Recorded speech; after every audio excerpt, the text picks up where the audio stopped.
know a lot of us have already used Screencastify in a basic way of just kind of screencasting and doing some basic recording. So I really wanted kind of to delve deeper into Screencastify and taking a look at what else it can do, especially their editor feature, which we do have access to the Screencastify editor. So it's something that both teachers and students can access to be able to do some edits on their videos. It's not going to be a full-on editor where you can add a lot of different types of effects and things like that, but it does have some basic functions that at least to be able to edit certain parts of videos, and you can merge videos together and crop them. So there are different things that the students and teachers can do to their videos once they have completed their screencast. So for those who may not be familiar with Screencastify, it is an extension. Right? You can download it from the Chrome Web Store, and it integrates with your Google account seamlessly. When you log into Screencastify, if you can see up on my extension dashboard up here, you'll see this little orange arrow. And so whenever you want to access Screencastify, all you have to do is just click on it, and it's automatically going to open up this pop-up window, which will then give you the options of being able to record either your entire desktop, to just record the tab that you are currently on, or to just use the webcam and just record yourself. You also have the option of being able to integrate a preview window, so you can see yourself in the corner of the screen, or it can just be a voiceover recording of your screen.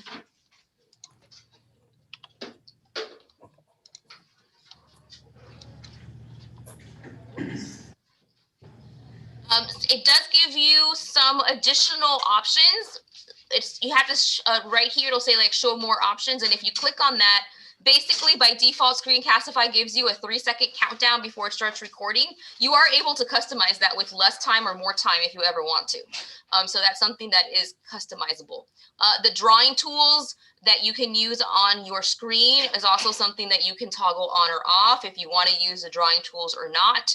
And then also if you want to use your system audio, if you're using some other kind of mic, you have the option of choosing that as well. The drawing tools, if you use them, they're going to show up on the lower corner of your screen when you're recording. And it gives you the option of having different types of cursors. So if you're showing something on the screen, that way your cursor is more evident. So you can use the spotlight cursor. So when I click on something, it spotlights that area. It also gives you the idea to, you can hide your cursor when you're not using it in motion. So that way, if you're recording, you don't have the cursor in the middle of something. You have the option of highlighting the cursor when you're clicking on something. So these are all different ways that you can customize your cursor as you're recording. You've got your pause button. You've got your pointer to use. You also have a pen tool to use, an eraser. This will let you turn off or on the preview camera. Now, this only works if you start with the preview camera on. So when you're recording, if you're using that preview camera, I can go ahead and turn it off or on anytime during my recording. The only thing is that I have to start with the preview camera on for that to take effect. And then, of course, the X then is going to close out of the drawing tools, and it'll leave that window out then if it doesn't have any more drawing tools. When you're ready to record, you're simply just going to click on that blue record button. It's going to ask you to share your desktop or your screen. You'll get that countdown depending on what you went ahead and customized it, if it's just 3, 2, 1 or longer. And then you're going to see up at the top, you'll see this little red button over your Screencastify arrow. That little red button will let you know that you are currently recording. To pause or stop the recording, you can use the toolbar. You can also use the keyboard shortcuts, and you can find the keyboard shortcuts by going into the hot dog on the side and going into the settings and options menu, and it'll show you the shortcuts for Screencastify that you can use from your keyboard. Or you can click on the box once again, and it'll allow you to stop the recording. So you've got different options of how you want to stop your recording. And then from your editor, you could always trim your video if you want to get rid of that when you're sharing out the video so you don't have that lag. Can I interrupt to ask Yes, something? no problem. Can you show us the keyboard shortcuts? Yeah, I'm going to get to those in just a second. Okay, thanks. No problem. Oops, let me go back. So when you initially finish recording, it's going to, by default, it kind of saves your video as the date. So just make sure that you just click on it and you can title whatever the video is. It's also really important to tell the students that, because the students always forget to title their videos. And so they always just have a whole bunch of videos with dates on them. And then when they're trying to find which video they need, they don't know which one it is. So it's always really important, especially for the students, to remind them to give them a specific title of what it is, so that when they're looking into their recordings later, they're able to do it. From the basic Screencastify, when you're looking at the video, you do have the basic trimming tool. So if I just want to trim the video at the beginning or the end, I can do it from within this particular window. And I just have to click on the scissors and just slide it over to where I want the video to start. And the same thing at the bottom, I can slide it over to where I want it to end, and it'll do some basic trimming. And then in a little bit, we're going to take a look. If I open it in the editor, then it's going to give me the larger web editor version that'll give me some more editing options as well. Along the side menu here, then you have the options of how you want to share your video. You have it automatically saves into your Google Drive. And so from there, you're able to copy your shareable link. It's important to click on the more options, because that's going to give you some more editing or viewing options from your drive as to who has access to looking at the video. And then of course, you also have the option of sharing the video directly to Classroom, to publishing it to YouTube, or to downloading it to your device if you want to be able to use it with something else. So with the more options from the Google Drive, right, it's going to give you then the option of whether you want to make it viewable by anybody at school. So you could have it public, that anybody can find this video, or you can have it unlisted, kind of very similar to how YouTube has it. If it's private, just like YouTube, that means that only you can view the video. So it really either has to be unlisted if you don't want it to be searchable by school, whether it's unlisted for just school or unlisted publicly, whatever it might be. But those are the two common ones that we'll use with the students to be able to share their videos out so that they are viewable by other people. So one thing to remember is that Google Drive links, like these shareable links, are great for students if they're submitting videos that are just going to be viewed perhaps just by the teacher, right? And so you're going to be viewing the videos by themselves.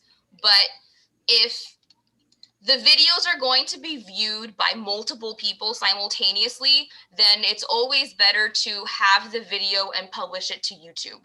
Because what happens is when you have a lot of people trying to access the video at the same time from the drive, it tends to lag and get stalled, and so it doesn't always work. So the best option, depending on what they're doing, it's just better to err in the fact that you should just publish it to YouTube. If you publish it unlisted, that way we know that the video is always viewable despite whoever may be watching the video. So that's just a kind of common practice that I like to do, especially with the older kids, that they get to the habit of having their video, publishing it to their YouTube channel as an unlisted video, and then that's there. They can always go back in there later on and delete it from their channel if they need to, but it's just a better habit to get them into that. For the younger ones, keeping them in their drive is fine, because usually we are just viewing it from the teacher's perspective, or it's a smaller number of people who are viewing it, and so it's fine if you're just doing it from the drive itself. The share to classroom option, right? That means that it's only going to share that Google Drive linked video. So like I mentioned, if you're sharing it to Classroom, if you want all the students to view it, it's going from your drive. So if they're all going to view it at the same time, it's probably going to lag. So even though it's a nice option feature, from our perspective, it's better to share the YouTube link rather than the share to Classroom option. In order to publish to YouTube, if you have not, this keeps changing by itself. If you have not activated your YouTube channel, then it's something that you need to do first. And that's just simply by going into YouTube with your ACES Google account and signing into YouTube and just accessing your channel from when you click on your avatar icon in the top corner, just clicking on your channel, and it's just going to ask you to verify your name. And once you do that, you've technically activated your channel, and then you're able to publish your videos to YouTube. And the students have the same option as well. So that verification for the channel really is just about going to the YouTube, just clicking on your channel, and it's going to ask them to verify it, and that's it. And then they're able to publish their videos. So when you publish to YouTube from Screencastify, it's going to ask you to add a channel. So when you click on add a channel, you just then have to click on your credentials, your Google credentials, and then it's going to be linked there. And then the same thing, you can see what kind of privacy you want. Unlisted for the student's sake. For you, you can either do it unlisted or public, whatever you're more comfortable with. And then clicking on upload, and that's going to go ahead and publish your video to YouTube. And so from then on, whenever you go to look at your recordings, you'll have then your link is there to be able to share, and it's published to YouTube, as well as your Google Drive link is available. For downloading options, if the videos need to be downloaded, right, you can either download it as what it comes, which is a .web video file, or it can be exported as an MP4 file. You can export the audio only if for any reason you just needed the audio of the video and you didn't need the video itself. And if it's something short, you can also export it as a GIF. So these are all different download options from your side menu for all of your Screencastify recordings. So the Screencastify editor, what it looks like when you have your video and you click on open in editor, which is going to be at the very top, then it's going to open up this window that has larger editing features rather than just trimming. So it allows you to actually cut my video into segments. So if I wanted to reorder parts of my video, I could do that. I could add text to my video. So if I wanted to add text over my video, I could also do that. I could import other video segments. So I could bring in other videos from Screencastify or any other videos that I had, and I could add it here. I could crop the video image. So if I wanted the video, but I didn't want the whole entire screen on there, I just wanted to highlight something, I could crop the video image as well. I can delete video segments. I want to get parts of my video.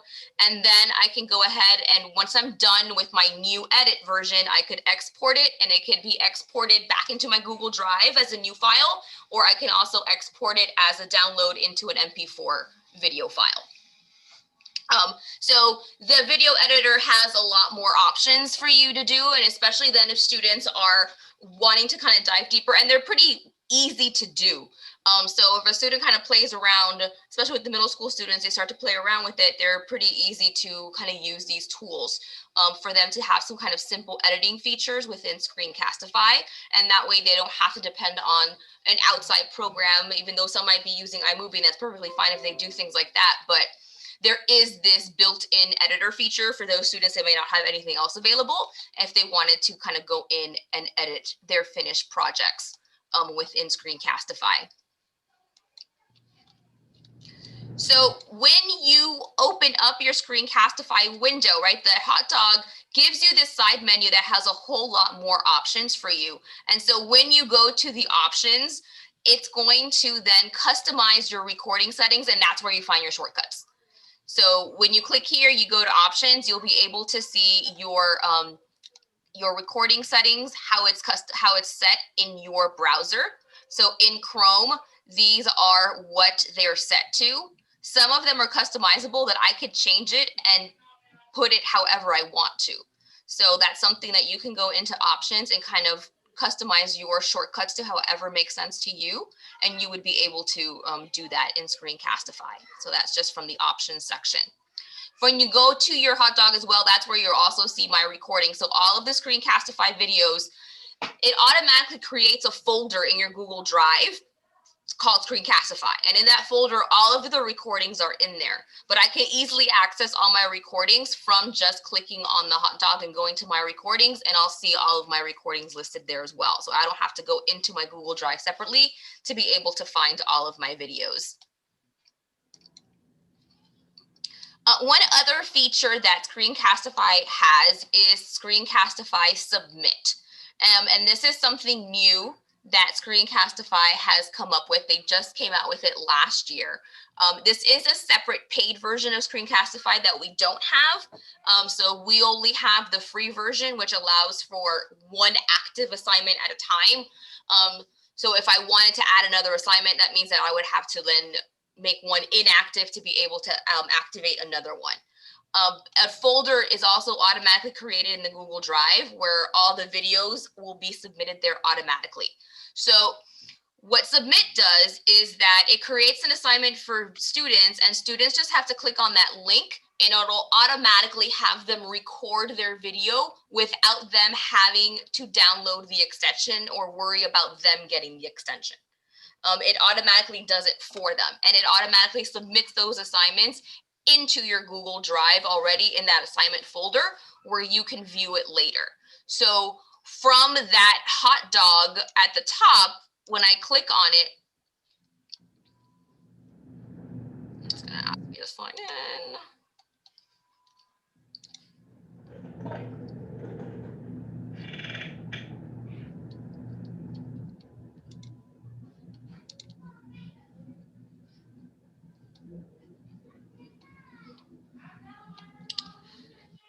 Oh, yay, school.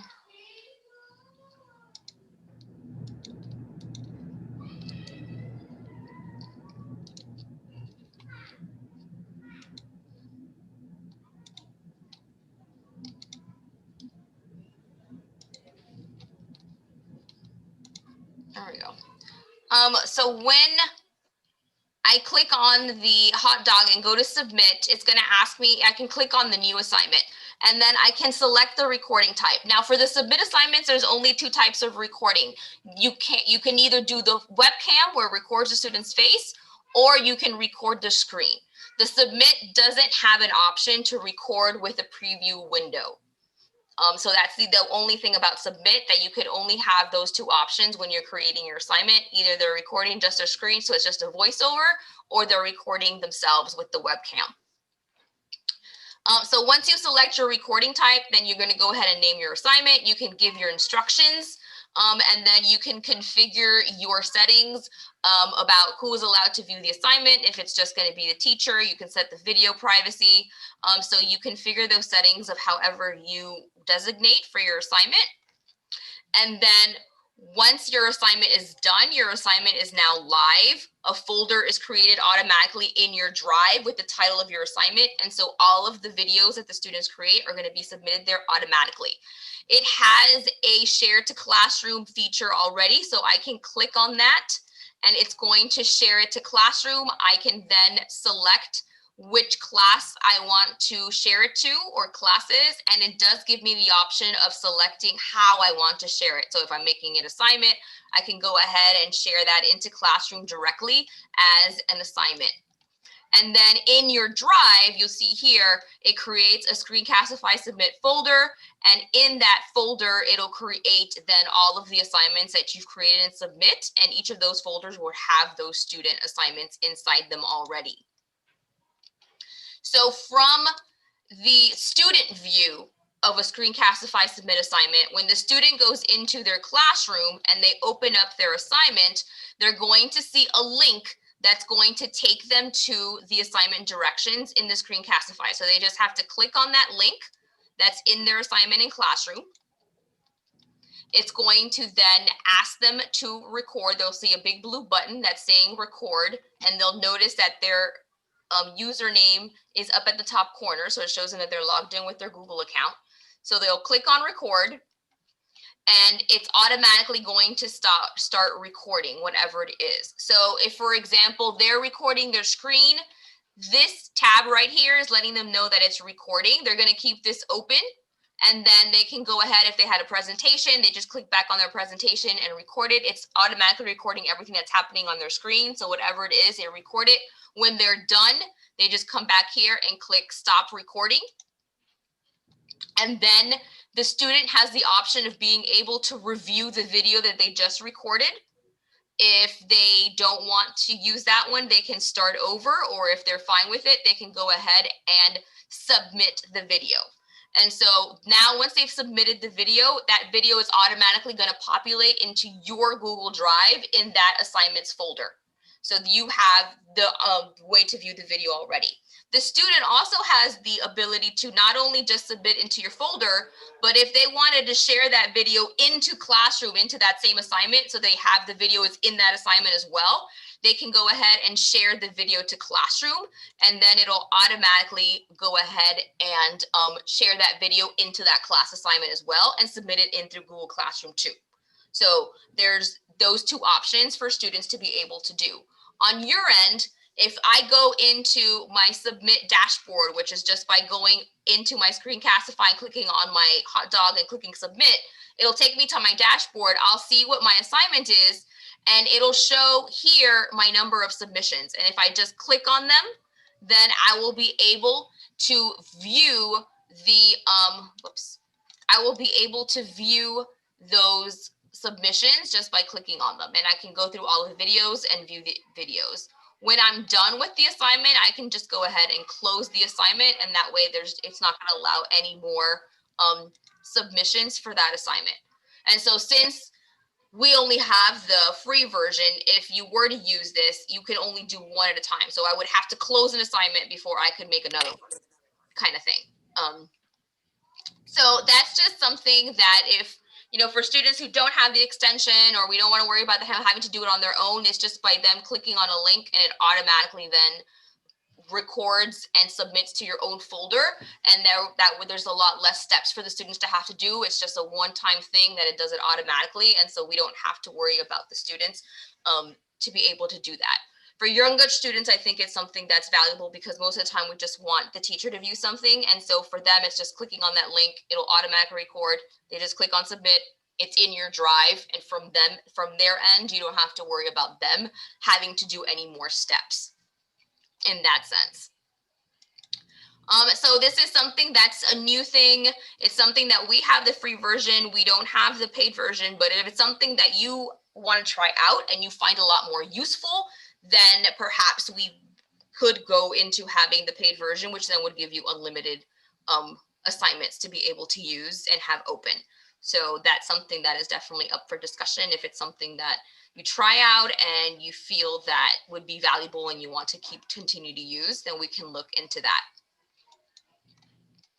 So what students can do with Screencastify, right? Screencastify is a great way for students to be able to demonstrate what they know, what they understand. So it could be demonstrating some sort of skill. It could be giving any kind of presentation or speeches. It could also be used for reading fluency checks, explaining their thinking or their logic. If they're creating tutorial videos, or as teachers, when we're creating tutorial videos or any other kind of instructional videos as well from the teacher's perspective. Book reviews, it can be used for current events. It can be used for peer feedback. Those stop motion animation videos that we talked about when we were talking about Google Slides, right? Screencastify was one of the tools that we used to be able to do the stop motion animation. They could dub a video. So you might have a video provided to them and they screencast over it with them dubbing the video. So maybe it's something that they have a video that they need to translate into another language. And so they're dubbing it in another language. So that's something that can be done as well. So those are just all different types of ideas that from a student perspective can be done. From the teacher perspective, how we can use Screencastify, right? Screencastify is also great for feedback. We could give written feedback. Mote is great for very short feedback, but if I wanted to give longer feedback and maybe I don't want to type it all out and maybe there's not time when we're doing things mobilely that I can one-to-one conference with students, I can have their work up on the screen and screencast my feedback to the student, and I can send my student that personalized feedback that's more in depth with my Screencastify video. And it's something that they have that they could listen to. And it's also something that they could go back and review. So it's not that one-time feedback either that sometimes happens with live conferencing that you only see them once at that one point and they might forget what you said to them, but they have that feedback that's recorded and they could go back and review it later. It could be used for any type of tutorial videos. It could be used for remediation. So if you have students that are trying to fill in gaps for certain things, you could have already pre-created videos that can be tailored just for them to help them build that background knowledge or build or close those gaps that they might have. Teaching class routines is also great Screencastify videos for showing students how to do class routines. When they're using Google Classroom, you can create a Screencastify of how to use Google Classroom correctly or how to use a specific tool correctly. So it's a really great way to do class routines. Narrating tests for those students that need to have a test narrated to them. It's something that they could have a screencast already with the test narration, and they could just listen to it. For spelling tests, is something that students could hear the word and they could replay it over again. And so it doesn't have to be you live saying it. Also for parent messages and newsletters is also a different thing. You could send out things to parents that are screencasted. And so you can give them a complete message that way. That's through video, and send that out as part of like your newsletter when you're trying to send out communication. So those are some other ways that you can use this tool from the teacher's perspective as well.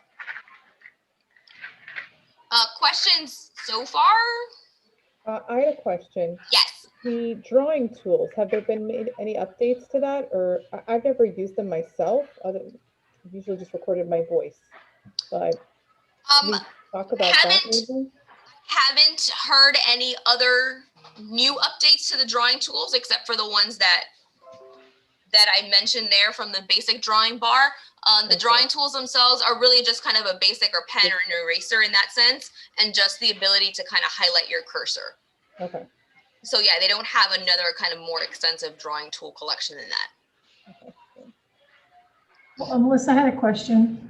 Where do we actually access the Submit, the Screencastify Submit? So when you go to your Screencastify extension and click on it and open up your pop-up menu, you just have to click on the 3 on your hot dog and it'll be down in the bottom.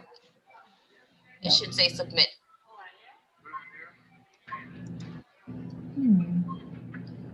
I don't see it. Oh yeah, I do.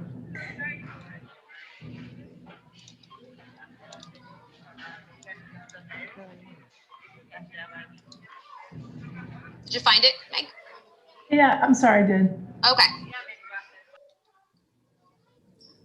When the students submit their Screencastify, if I want to display it someplace, can I put them all in the same location? Like I'm creating a museum of their work that I want them to be able to showcase.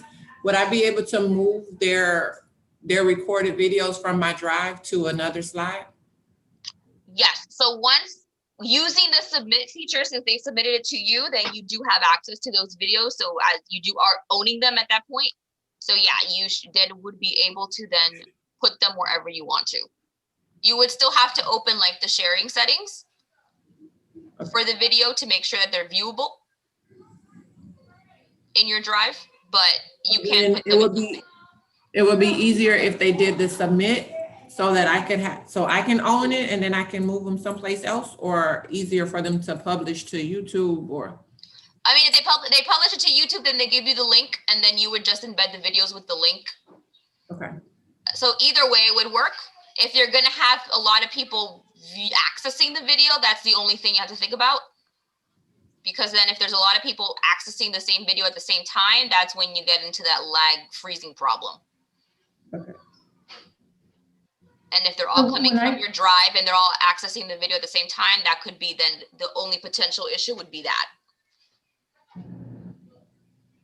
Okay. When I click on the Submit, it says your connection is not private. This is a school laptop. It should have something in the bottom that says proceed anyway.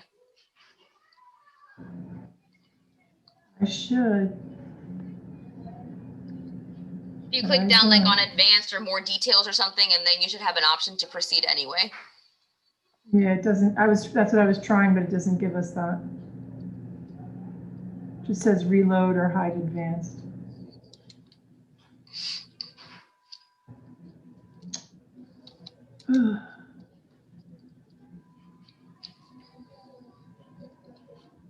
It's just because you're on the ACES student network, right? You're on the laptop, so you're on the ACES student, the Wi-Fi?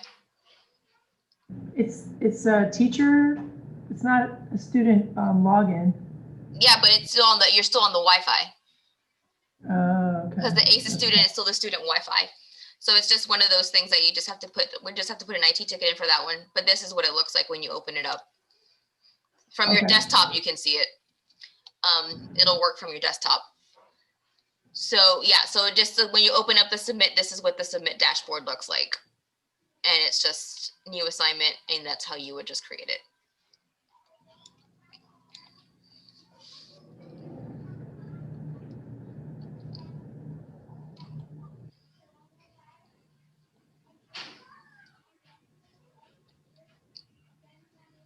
Any other questions or anything to kind of go back over, review anything?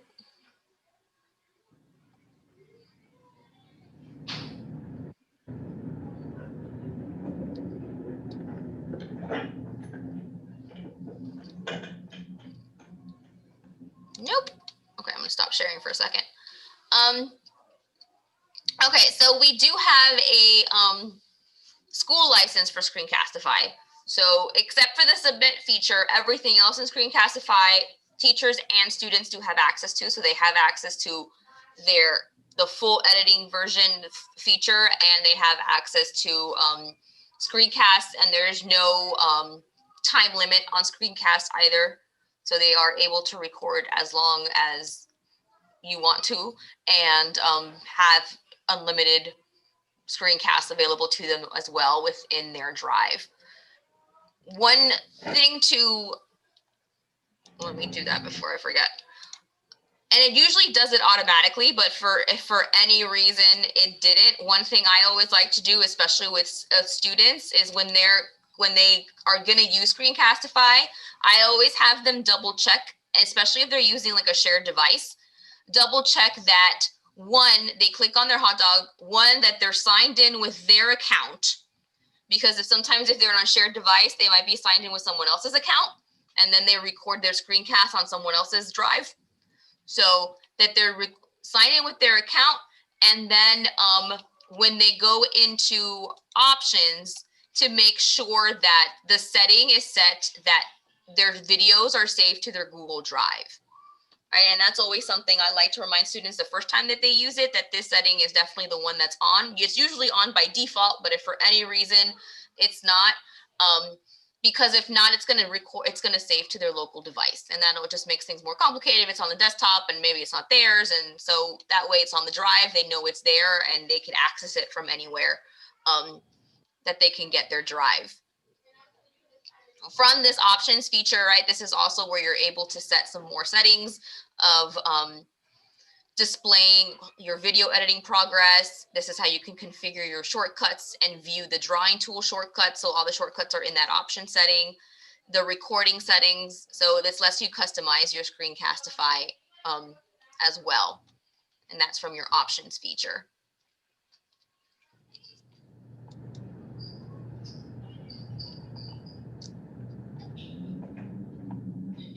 All right, so basically that's it for Screencastify. That's a pretty straightforward tool. It's pretty easy to use, but it's definitely very useful to use in a lot of different ways, especially in our kind of mobile setting. It's definitely very helpful for both teachers and students.